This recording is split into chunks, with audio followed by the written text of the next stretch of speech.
আসসালামু আলাইকুম। আমরা সকাল ৬টায় ফজরের নামাজ পড়ে রওনা দিছিলাম গাজীপুর চৌরাস্তা থেকে। কিছুক্ষণের মধ্যে আমরা এই বাড়িতে আসি বললাম, মোটামুটি আমার ৪ ঘন্টা লাগছে। এটা হচ্ছে আমার বাড়ি। আমাদের বাড়ি হলো শেরপুর ডিস্ট্রিক্ট, ঝিনাইগাতী থানা, ধানশাল ইউনিয়ন, ভবানীখেলা গ্রাম। এটাও আমাদের এই গরিব মানুষের বাড়ি।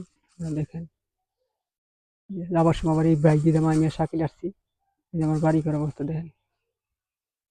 এটা হলো সামনের সামান সাইড, পিছন সাইডটা আবার দেখাইতেছি। এটা হচ্ছে পিছনে যাওয়ার রাস্তা। গরিব মানুষের বাড়ি, গ্রামের বাড়িতে এসে পড়লাম। এই যে আমার পিছন সাইড, এইটা পিছন দিকে একটু দরজা রাখছি, এদিক দিয়ে পোলাপানে এই বইটা আড্ডা মাড্ডা দেয়, আমরা একটু বাতাস বুতাস খাই। আমাদের বাড়ির রাস্তা হলো এইটা, এটাই হলো বাড়ির রাস্তা। ওইটা হলো মেইন রুট, ওই যে এটা হলো মেইন রুট। যাক, আল্লাহ পাক আমাদেরকে সুস্থ মতো ভালো মতো আনছে, আল্লাহ কাছে হাজার হাজার শুক্রিয়া। আপনারা দোয়া করবেন।